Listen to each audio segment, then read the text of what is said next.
శుక్లాంబరధరం విష్ణుం శశివర్ణం చతుర్భుజం ప్రసన్నవదనం ఛాయేత్ సర్వవిఘ్నోపశాంతయే.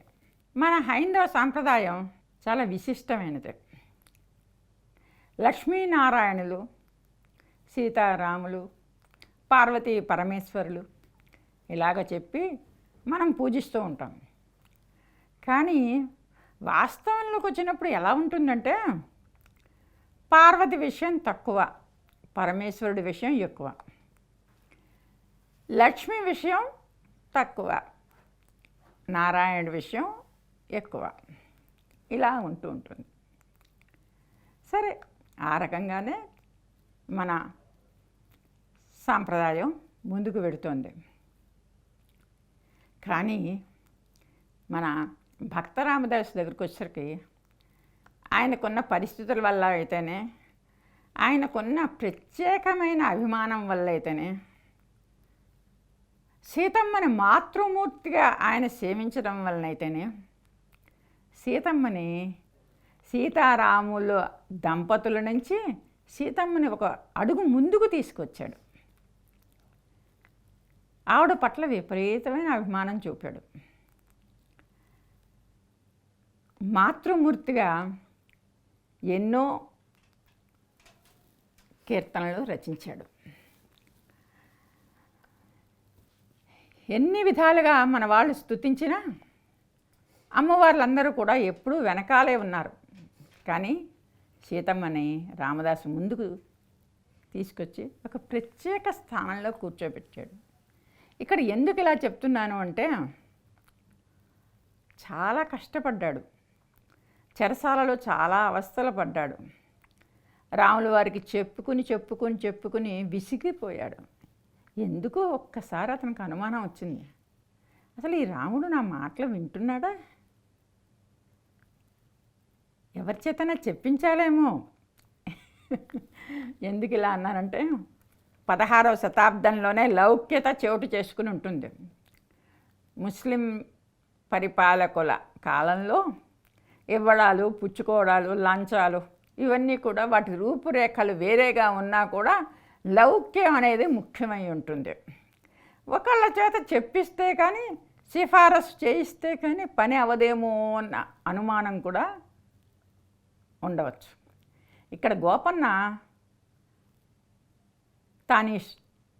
తానీషా కొలువులో పనిచేసినవాడు. రోజు నిత్యం వాళ్ళ మంత్రులతోటి వాళ్ళతోటి అనుబంధం, మాట్లాడడం ఇవన్నీ జరుగుతూ ఉంటాయి. ప్రజల మధ్యన కూడా ఒక రకమైన లౌక్యపరమైన సంబంధాలు ఉంటాయి. కానీ ఇతను జైల్లో ఉన్నప్పుడు, చెరసాలలో ఉన్నప్పుడు అతనికి ఒక ఆలోచన వచ్చింది. అసలు నా మాట అసలు రాముడు వింటున్నాడా? ఇన్ని మాటలు విన్నా కూడా ఒక్కసారి కూడా నాకు ఏ రకమైన ఓదార్పు లభించడం లేదేమిటి? నేను కానీ ఏమైనా ఈయనకి ఏమైనా వేరే వాళ్ళ చేత చెప్పించాలేమో అని ఒక అనుమానం వచ్చింది. వేరే వాళ్ళు ఎవరున్నారు చెప్పడానికి? సీతమ్మే కదా.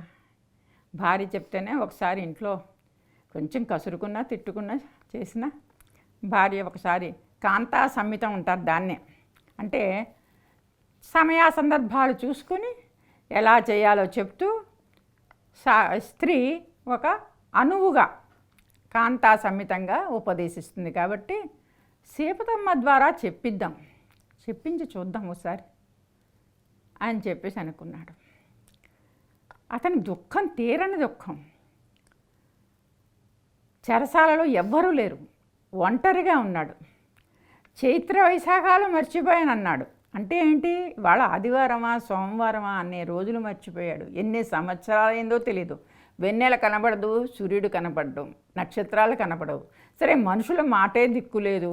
ఉప్పు కలిపిన అన్నాన్ని ఈ చెరసాలలో కింద భాగం నుంచి పళ్ళెల్లో పెట్టి విసురుతూ ఉంటారు లోపలికి. తనకి తనే ఒక సీతమ్మ వారిది, రాముల వారివి విగ్రహాలు మెల్లిగా రాతితో చిన్నగా చెక్కుకుని వాటిని పూజించడం మొదలుపెట్టాడు. ఇంత భయంకరమైన పరిస్థితుల్లో తనకు తప్పకుండా ఎవరో ఒకళ్ళు సహాయం చేయాలి. అది తప్పకుండా సీతమ్మే అవుతుంది. ఎందుకంటే సీతమ్మ మాతృదేవత. తండ్రులు మర్చిపోతారు, కానీ తల్లితో చెప్పుకుంటే ఇవాళ కాకపోతే రేపైనా తల్లితో చెప్పుకున్న విషయం వేరుగా ఉంటుంది. తల్లి పట్టించుకుంటుంది. తండ్రి అనేక కార్యాల వలన పట్టించుకోకపోవడం కూడా జరుగుతుంది. ఆయనకి బోల్డ్ వ్యాపకాలు ఉంటాయి కదా తండ్రికి బయటకెడితే.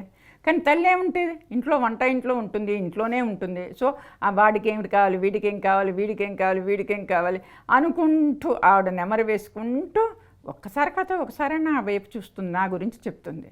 అందుకని ఈవిడికి మనం ముందర చెప్దాం అనుకుని చెప్పేసేసి అనేక విధాలుగా ఆలోచించాడు.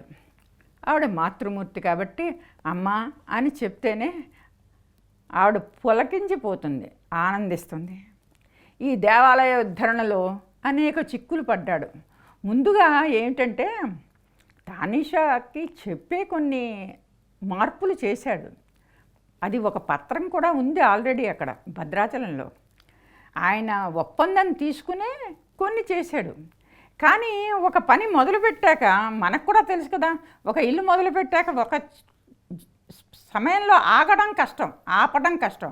సరే డబ్బు ఎప్పటి నుంచైనా వస్తుందిలే, ఎక్కడి నుంచైనా వస్తుందిలే అని అప్పులు చేసి మనం కూడా కడుతూ ఉంటాం. అలాగే ఇతను ఒక ఉద్రేక స్థితిలో ఆయన ఇచ్చిన అనుమతులు దాటిపోయి, కొన్ని అనుమతులు దాటి ఇంకొక 6 లక్షల రూపాయలు ఇతను ఖర్చు పెట్టేశాడు.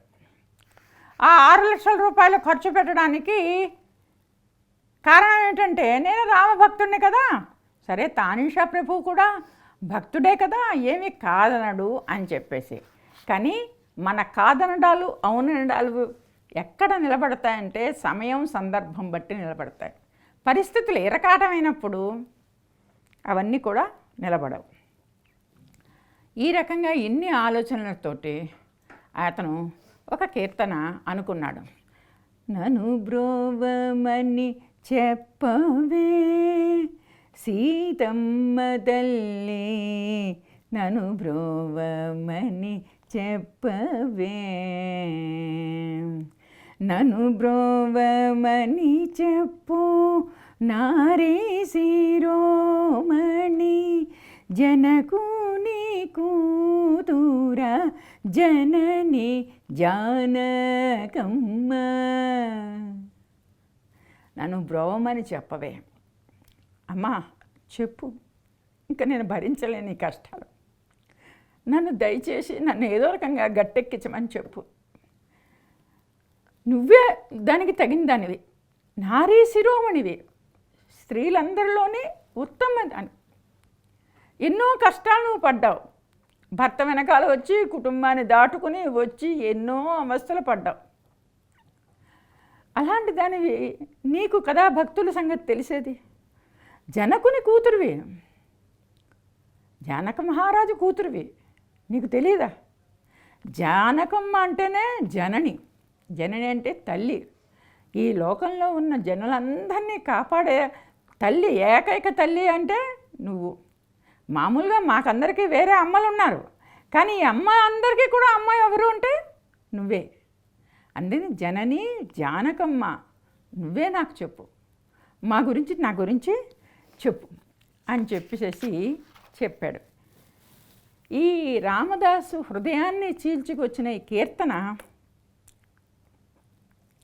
భక్తి సాహిత్యాన్ని ఒక మలుపు తిప్పిందంటే ఆశ్చర్యం లేదు.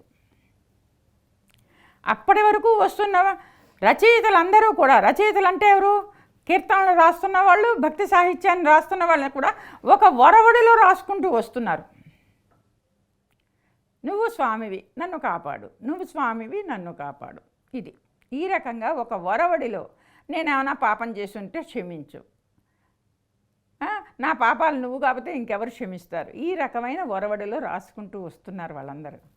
కానీ ఇక్కడ రామదాసు చాలా విచిత్రమైన ఆలోచనలు.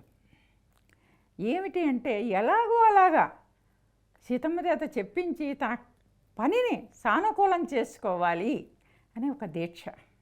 ఎక్కడా అని చెప్పేసి ఈ రకంగా ఒక మలుపు తిప్పాడు సాహిత్యాన్ని. అప్పటిదాకా ఒక ధోరణిలో పెడుతున్న భక్తి సాహిత్యాన్ని అంతటినీ కూడా ఒక మలుపు తిప్పాడు.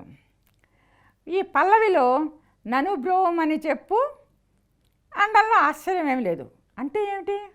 నన్ను బ్రోవమని చెప్పు. చాలా ఆశ్చర్యంగా ఉంది. చూడ్డానికి మనకు విని విని ఆశ్చర్యంగా ఉండకపోవచ్చు, కానీ ఏంటి శ్రీరామచంద్రుడికి ఎవరైనా బ్రోవమని ఒకళ్ళు చెప్పాలా? ఎందుకు చెప్పడం? అతను వెనకాల ఎవరైనా ఉండి ఇతను కూడా భక్తుడే, ఇతను కూడా భక్తుడే, ఇతను చాలా భక్తుడు, ఇతను మహాభక్తుడు అంటూ ఎవరైనా వెనకాల నిలబడి చెప్పాలా? ఆయనకి తెలీదా అన్న ఆలోచన అందరికీ వస్తుంది. నన్ను బ్రోవమని చెప్పమంటాడేమిటి? ఈ రకమైన ఆలోచన ధోరణి అంతకు ముందర వ్యక్తుల దగ్గర ఎవరి దగ్గర లేదు. అంటే భక్త సంరక్షణ చేయమని శ్రీరామచంద్రుడికి ఎవరైనా చెప్పాలా? 17వ శతాబ్దంలో ఉన్న సాంఘిక పరిస్థితుల్లో ఇది అత్యవసరం అయి ఉంటుంది. అంటే ఒకళ్ళు నీ తరఫున వాదించడం, ఒకళ్ళు నీ గురించి చెప్పడం, అబ్బా మహానుభావుడండి, అతను ఇంతండి అంతండి అని చెప్పి అతనికి వచ్చిన కష్టాన్ని గట్టెక్కించడం, అది 17వ శతాబ్దపు ఆ రోజుల్లో అది లౌక్యం తెలిసిన వ్యక్తిగా అందరికీ తెలిసి ఉండొచ్చు. అందుకని ఆ లౌక్యాన్ని ఇక్కడ రామదాసు పట్టుకొచ్చి తన కీర్తనలో పెట్టాడు. ఎందుకని లౌక్యం అంటే, మరి ఇతను కూడా రాముడికి ఈ రాజా హద్దులలో పనిచేసిన వాడే కదా, ఈ సిఫారసులు ఇవన్నీ కూడా అతనికి తెలిసినవే కదా. సిఫారసు ఉంటే కదా మరి ఉద్యోగాలు కూడా వస్తాయి ఎవరికైనా. ఇతను చాలా బాగా ఉర్దూ పార్సీలు మాట్లాడతాడండి, ఇతనికి సంస్కృతం వచ్చండి, ఇవన్నీ ఎవరైనా మంచిగా మన గురించి చెప్తేనే కదా అక్కడ ఉద్యోగం రావడం, కానీ అక్కడికైనా అతనికి అనుకూలంగా ఒక ఇదిగా రావడం కానీ జరుగుతుంది. ఈ రకంగా ఉన్నప్పుడు ఆనాటి రోజుల్లో ఈ లౌక్యం అనేది చాలా ముఖ్యమై ఉండొచ్చు. రామదాసు ఆ లౌక్యాన్ని తన కీర్తనలో ఉపయోగించుకున్నాడు, రాముడికి అన్వయించాడు.